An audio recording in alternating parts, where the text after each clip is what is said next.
अस्सलाम वालेकुम दोस्तों। तो आज जो बात मैं अक्सर पहले भी वीलॉग बना रहा हूँ कि इलेक्शन पे। तो इलेक्शन में लोग पूछते हैं कि आप खान को क्यों वोट देना चाहते हैं, पीटीआई को वोट क्यों कास्ट करना चाहते हैं। तो भाई सीधी सी बात है, चेंज तो कहीं किसी से भी नहीं कुछ भी आना। क्योंकि जिन लोगों ने चेंज करना है, जो चेंज के दरमियान में रुकावटें हैं, वो जो रुकावटें पैदा करते हैं, उनको तो कोई आइडेंटिफाई करता नहीं है। और उनको जब तक आइडेंटिफिकेशन नहीं होगी, उस वक्त तक चेंज आएगी नहीं। यानी कि जैसे कि अगर फॉर एग्जांपल इमरान खान अगर जीत जाता है तो कोई मेजर चेंज नहीं आ सकती, क्योंकि ये एक कंटिन्यूटी है जो एटलीस्ट 20 ईयर तक कोई एक जो प्रोसेस है वो कंटिन्यू रहे तो चेंज आएगा, और ये ऐसा पॉसिबल नहीं है। जिस तरह नवाज शरीफ अभी हुकूमत में आना चाह रहा है, आप क्या सोचते हैं कि ये कोई सही रास्ता है उसका? यही 3 से 4 मैक्सिमम 3 साल जो है ना, 2 साल के बाद ही आपको पता चलना शुरू हो जाएगा कि इसके मसाइल क्या हैं। क्योंकि वो लोग जो इसको लेके आ रहे हैं वो कभी भी नहीं इसको चलने देंगे, उन्होंने अपनी ही मर्जी करवानी है। और ये एक समझ ले के रबड़ स्टैम्प बन जाएगी, या एक समझ इसको हम पंजाबी में कह देते हैं कि एक मोहरा बनेगा। इसके अलावा कोई भी चेंजेस नहीं आ सकती। देखिए मेजर चेंजेस जो है ना, वो आपको इकानमी के अंदर करनी है। आप टैक्स रिफॉर्म कर नहीं सकते मुल्क के अंदर। कोई भी गवर्नमेंट आ जाए वो टैक्स रिफॉर्म नहीं कर सकती। उसकी वजह है कि कुछ लोगों का हाथ है उस, और कोई ब्यूरोक्रेसी का हाथ है, और ब्यूरोक्रेसी के अंदर जो करप्शन है वो इस लेवल की है कि आप टैक्स रिफॉर्म नहीं कर सकते। जैसे कि अभी रिसेंटली एक इंटरव्यू था शबर जैदी का, तो वो कहता है 23,000 स्टाफ है एफबीआर का, यानी कि फेडरल बोर्ड ऑफ रेवेन्यू है जो है ना, उसका 23,000 स्टाफ है, और हमें ज़रूरत सिर्फ 5,000 की है। क्योंकि अगर आप ऑटोमेशन कर देते हैं तो ये मैन पावर आपकी कम हो जाएगी। लेकिन वो लोग जो है ना, वो जॉब नहीं छोड़ते। और ये पॉलिटिकल पार्टी क्या करती हैं, ये जब भी इक़्तिदार में आती हैं तो ये अपने लोगों को नवाजने के लिए, जैसे आजकल इलेक्शन के साथ आप देख रहे हैं, हर एमपीए एमएनए के साथ 5-10 बंदे जो है ना, वो हर टाइम घूम रहे हैं। आप क्या सोचते हैं ये फ्री ऑफ कॉस्ट घूम रहे हैं? ये अपनी जेब से पेट्रोल डाल रहे हैं। इस वक्त अगर 260 रुपये या 262-65 जो भी रेट है पेट्रोल का वो है, तो एक अगर करोला भी डेली तकरीबन कोई 100 किलोमीटर सफ़र करती है, तो आप उसकी वैल्यूएशन कर लें कि 25 से 3 हज़ार का वो सिर्फ पेट्रोल इस्तेमाल करती है। तो ये लोग डेली अपनी गाड़ियां लेके इनके साथ घूम रहे हैं। देखिए ये क्यों घूम रहे हैं, इनके पर्सनल इंटरेस्ट हैं। वरना अगर किसी का पर्सनल इंटरेस्ट ना हो तो वो एक दिन से ज़्यादा किसी भी बंदे के साथ ज़्यादा जो टाइम नहीं स्पेंड कर सकता, क्योंकि इतना फ़र्क कोई भी नहीं है कि जो अपने काम छोड़ के दूसरों के कामों के साथ चले।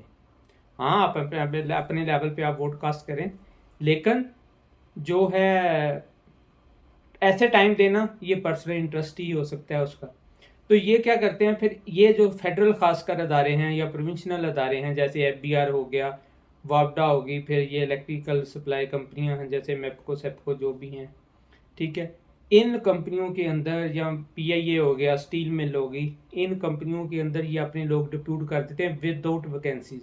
वहाँ ज़रूरत हो या ना हो, लेकिन ये लोग भर्ती करवा देते हैं। इस तरह एफबीआर के अंदर लोग हैं।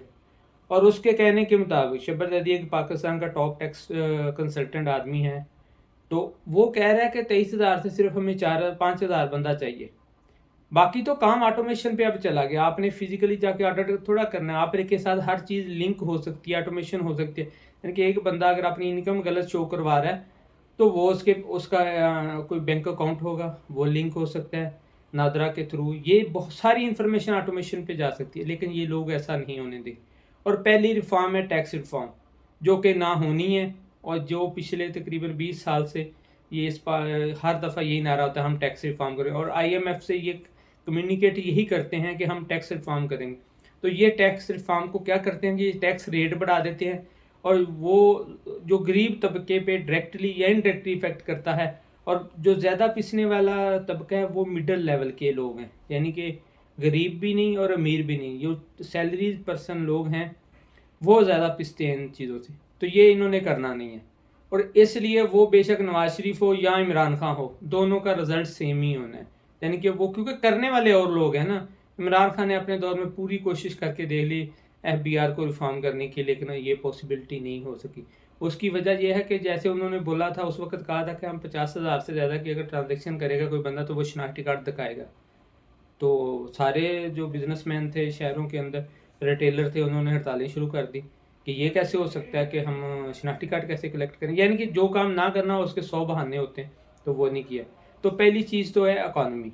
इकॉनमी जो है ना, जो आप समझ लें कि ये जैसे एक घर है, जैसे एक इंडिविजुअल है ना, अगर उसकी जेब भरी हुई है तो उसके पास बहुत सारे आइडियाज़ होंगे, उसके वो बहुत सारे काम कर सकता है, वो अपनी जो भी उसके माइंड में आइडिया आता है वो इम्प्लीमेंट कर सकता है। लेकिन अगर जेब खाली होगी तो वो कुछ भी नहीं कर सकता। सेम कंट्री लेवल पे है कि अगर आपकी इकॉनमी बेहतर है तो आप बहुत ज़्यादा ना फैसले कर सकते हैं, अगर आपकी इकॉनमी बेहतर नहीं है तो आप कोई भी फैसला नहीं कर सकते। जहाँ तक बात रहती है कि जी आईएमएफ हमें डिक्टेट करता है, भाई वो डिक्टेट नहीं करता, आप खुद डिक्टेट होते हो। आप वो फैसले नहीं कर सकते जो आपको करने चाहिए। अगर आप वो कर लें तो आपके मसले हल हो जाएंगे, लेकिन ये होना नहीं है। जैसे कि आपको पता है आपके फ्रेंडली कंट्री हैं, जैसे सऊदी अरेबिया, यूएई है, तो ये आपको अगर पैसा देते हैं तो उसमें भी कंडीशंस होती हैं कि आप अपने लिए, और अब ये भी देना, इन्होंने भी, इनको भी समझ आ गई कि इस कौम ने बदलना नहीं है, ये पाकिस्तान बदलने की तरफ नहीं जाता। ये अभी मैं रिसेंटली एक वीडियो देख रहा था, पहले तो ईरान से, अफगानिस्तान से सिर्फ पेट्रोल आता था या कोई रबर्स और टायर वगैरह इस तरह की चीज़ें आती है और स्पेयर पार्ट्स वगैरह और स्क्रैप आता था। अब तो भाई हर चीज़ आनी शुरू हो गई है उधर से, यानी कि यहाँ तक सोलर प्लेटें और ये चीज़ें आ रही हैं सब। और उसकी वजह ये क्या है कि ये जो सोलर प्लेटें और जिनकी मार्केट में डिमांड है, अब सोलर प्लेटें जो है ना वो भी आपकी इकानमी को बेहतर कर सकती हैं, लेकिन अगर आप उसमें कोई जो फेडरल एक्साइज ड्यूटी है और सेल टैक्स है उस पर कोई कंसेशन दें लोगों को, क्योंकि ये दूसरी साइड पे हम पेट्रोल इंपोर्ट करके उससे बिजली बनाते हैं फिर लोगों को देते हैं। तो अगर आप सूरज की रोशनी से बिजली बना लें, एक दफ़ा आप लोगों को थोड़ी कंसेशन दें, लोग ज़्यादा सोलर पे चले जाएं तो कंजप्शन कम हो जाएगी। लेकिन गवर्नमेंट इस लेवल पे एक्चुअली इसलिए नहीं सोचती कि पेट्रोल से गवर्नमेंट को बेनिफिट होता है। इनडायरेक्टली जो टैक्स उन्होंने नॉर्मली कलेक्ट करना होता है, उनको फील होता है कि वो डिफ़िकल्ट है, तो वो पेट्रोल के ज़रिए वो टैक्स कलेक्ट कर लेती है। इस वजह से वो काम नहीं कर सकती। तो ये वो बेसिक रिफॉर्म हैं जो इकोनॉमी के अंदर होनी है, लेकिन ये कोई भी कर नहीं सकता और ना करेगा। जैसे कि फेडरल जो अदारे जो लॉस मेकिंग कंपनी हैं, जितनी भी वापडा की कंपनी है, पावर सप्लाई कंपनी है, वो मेपको हो, लेस्को हो, एस्को हो, हेस्को हो, ये सारी जो हैं वो लॉस मेकिंग है और इनको कोई भी प्राइवेट करने को तैयार नहीं है और ना ये होती हैं।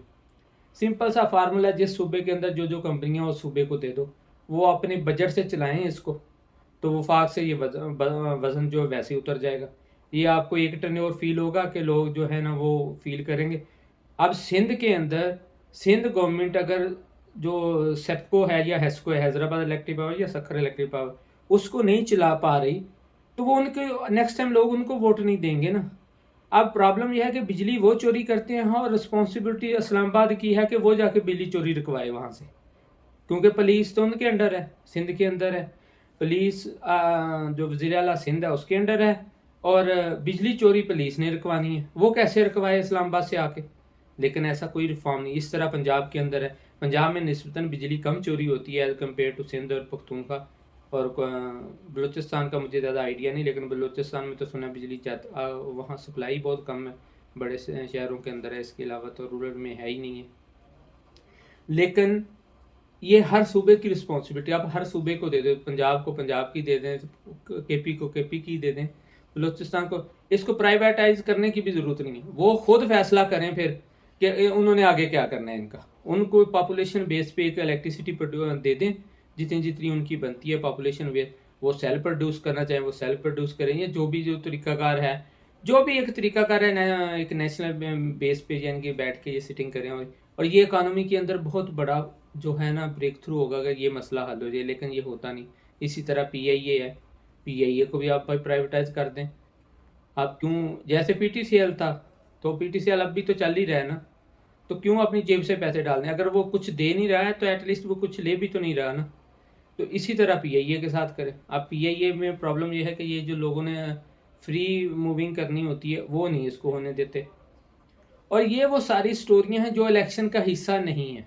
इलेक्शन में ये नारे क्या लगा देते हैं जी, आपको गलियां बना देंगे, आपको नालियां बना देंगे, ना कोई पर्सनल डेवलपमेंट है, ना लोगों के जो इकोनॉमिक इशू हैं वो सॉल्व होते हैं, ना ज़िम्मेदार पिछले कुछ 40 साल से, जब से मैंने पैदा हुआ मैं तो देख रहा हूँ कि ज़िम्मेदार जो है पिस ही रहा है, वो बेचारा गुर्बत की ज़िंदगी ही गुजार रहा है।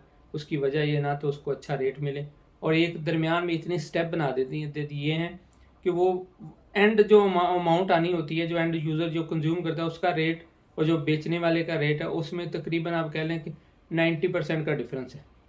यानी कि जो चीज़ 1000 की सेल होती है ज़मींदार से, वो जाके आगे कोई आपको 10,000 की या इस तरह या 20,000 की, इस तरह वो आगे एंड प्रोडक्ट उसकी बनती है। और वो जो मार्जिन है वो दरमियान में लोग खा जाते हैं।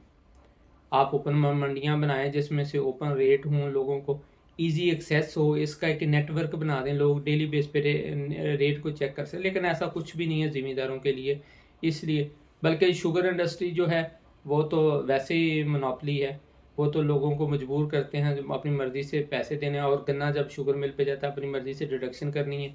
तो इस तरह, तो इसलिए मैं जो है ना, जो पीटीआई को सपोर्ट करता हूँ, इस वजह से करता हूँ कि भाई फ़र्क ना पीटीआई से कुछ पढ़ना है ना नून लीग से पढ़ना है। पीपल पार्टी तो पहले, पीपल पार्टी तो पिछले 2-3 टर्न्योवर से सिंध के अंदर गवर्नमेंट कर रही है।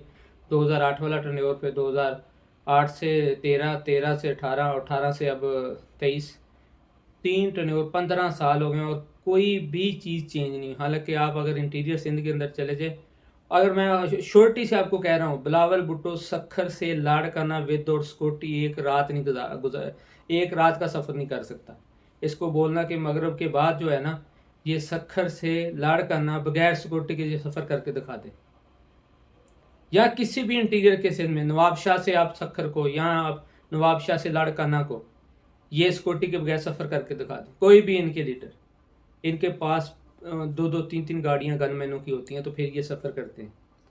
और ये कह रहे हैं कि हम जो है ना, बिलावल भुट्टो कल साहिवाल में किसी जलसे से खिताब कर रहा, तो कह रहा था मुझे एक दफ़ा आप वज़ीर बना के देखो, मैं मुल्क की तकदीर बदल दूँ। वो 15 साल से तो आप सिंध की तकदीर नहीं बदल पाए। यानी कि ये वो वाले काम है, गवर्नेंस बेसिकली वो वाला काम है जिसपे बहुत ज़्यादा पैसा नहीं चाहिए, इम्प्लीमेंटेशन चाहिए। पुलिस काम ही नहीं करती। पुलिस, क्योंकि वडेरों ने अपनी मर्जी से काम करवाने होते हैं, पुलिस फिर इनकी कहानी होती है और ये उनके कहानी होते हैं, यानी कि ये एक दूसरे को फेवर करते हैं। इस वजह से इनसे फ़र्क कोई नहीं पड़ने वाला। लेकिन यह है कि एटलीस्ट हमें ये होता है कि जब इमरान खान वज़ीर आज़म था तो हम किसी को बताते थे, लोग जानते थे। इंटरनेशनली हम आउटसाइड द कंट्री रहते हैं, ओवरसीज पाकिस्तानी हैं, तो हमें थोड़ा फ़ख्र फील होता था। बाकी जो बात करता था उसे बात करनी आती, इंटरनेशनल फोरम पे बोलना आता है। बाकी तो और थोड़ा सा सच्चा है, यानी कि सच जो है ना वो उसको एडमिट करता है, वो भी मानता है इकानमी सही नहीं है, और जो लोग नहीं होने देते वो भी सच्ची बातें करता है। उसकी एक्चुअली ये गलतियाँ ये हैं कि वो लोगों की तरह जो है ना दोगलापन उसमें नहीं था, और इसी वजह से वो इस हाल में पहुंचा। अगर दोगलापन होता, लोगों से कंप्रोमाइज़ कर जाता, तो हालात बेहतर होते। तो ये वो सारी चीज़ें हैं जो कि, बाकी आप समझे ना कि पीपल पार्टी आ जाएगी को वो कुछ कर लेगी, वो तो 15 साल में सिंध में कुछ नहीं कर सके। उन्होंने क्या, नून लीग आपको पता ही है 3 टर्न और पंजाब में गुजार चुकी है, नून लीग ने कौन सा तीर मार लिया। भाई रोड बनाना उस वक्त फ़ायदेमंद है जब आपकी इंडस्ट्री मूव करती है, आपकी इकोनॉमी बेहतर होती है। आप मोटरवे पे अगर सारे दिन में 3-10 गाड़ियाँ गुजरेंगी तो उस मोटरवे का आपने क्या करना है। जब आपके पास इंपोर्ट या के लिए पैसे ही नहीं होंगे, एलसी ओपन नहीं होगी, तो आपकी जो आपने लाहौर से कराची को मोटरवे बना दी, उसका क्या फ़ायदा होगा। कौन सा ट्रक उस पर जाएगा। इकानमी तो पहले बेहतर करें, इकानमी बेहतर होगी, इंडस्ट्री चलेगी, तब आपको मोटरवे का फ़ायदा होगा। हमारे इलाके में एक आजकल एक और नवा सोचा छोड़ा गया है कि जी हमने बहावल नगर से बहावलपुर की तरफ को एक मोटरवे मंजूर करवा लिया। और भाई आपने किस लिए मोटरवे ये मंजूर करवाई, ये क्या काम है इसका, मोटरवे का कोई काम है। ये उन लोगों को बेनिफिट है जिनके पास लैंड क्रूजरें हैं, आम आदमी को इसका क्या फ़ायदा है। आप बहावल नगर से जो साहिवाल का पहले रोड है उसको सही करवा दें, वो आपसे सही हो नहीं रहा, और आपने मोटरवे मंजूर करवा दी। इस मोटरवे पे लोगों ने करना क्या है। मोटरवे का फ़ायदा तो ता है जहां डेली बेस पे हज़ारों की तादाद में आपकी ट्रैफिक फंस रही हो, तो आप मोटरवे बना दें कि भाई जी उससे ट्रैफिक जो है ना उसमें रवानगी आ जाएगी। लेकिन ये तो ऐसा है ही नहीं, उसकी ज़रूरत ही नहीं है। बावल नगर के लोगों को क्या मोटरवे की ज़रूरत है, चिसियाँ के लोगों को क्या मोटरवे की ज़रूरत है। क्या करना है उन्होंने मोटरवे पे। आप वैसे रोड अच्छे बना दें, जो पहले भावनगर से साहिवाल को रोड है वो अच्छा कर दें, तो आप लोगों का मसला हल हो जाए। मोटरवे से क्या फ़र्क पड़ेगा। आपने कोई बोला कि हमने कोई इंडस्ट्रियल स्टेट बना रहे हैं भावनगर के अंदर जिसमें कोई इंडस्ट्री लगेगी, कुछ नहीं है। तो मोटरवे क्या करनी है, इंडस्ट्रियल स्टेट ही नहीं है तो, इंडस्ट्री नहीं है तो। भाई मोटरवे उस वक्त होती है जब आपकी ट्रैफिक जैम हो रही हो, फंस रही हो भाई, के लोगों का टाइम ज़ाया होता है, चलो जी हम मोटरवे बनाते हैं ताकि फास्ट ट्रैक पे लोग जाएं। निकलना किसी ने मोटरसाइकिल लेके, किसी ने महरान कार लेके निकलना। 0.001% जो है ना, शायद वो उससे भी पीछे की अगर परसेंटेज निकाली तो उन लोगों के पास बड़ी गाड़ियाँ हैं। तो आपने मोटरवे बना के क्या करना? तो ये वो सारे सोचे हैं, ये ड्रामे हैं कि जो लोगों को जो, क्योंकि एजुकेशन का इशू है, लोग ज़्यादा कुछ पढ़े लिखे लोग हैं लेकिन वेल डेवलप नहीं है, उनको इन चीज़ों का पता नहीं है कि हमारा अक्सर में जो वोट का मकसद है वो क्या है और आगे लीडरशिप का काम क्या है। तो वो इनकी जाल में आ जाते हैं। अभी मैं देखता हूँ लोग, पता नहीं कैसे ये लोग इनके सामने नाचते गाजते हैं, मुझे खुद नहीं समझ आती कि इनको, उन बेचारों के क्या मुफादात हैं जो इनकी बातें सुनते हैं। और बातें, ये खुद भी वेल डेवलप नहीं है, बातें भी इनकी ऐसे ही, उसको ऐसे कर दूंगा, इसको ऐसे कर दूंगा, ये बातें करके लोगों से वोट मांग रहे हैं। तो ये था भाई आज का एक मौजू जो आप लोगों से शेयर किया। उम्मीद है आपको पसंद आया, अगर नहीं पसंद आया तो फिर भी कमेंट्स करें। ओके, अल्लाह हाफिज़।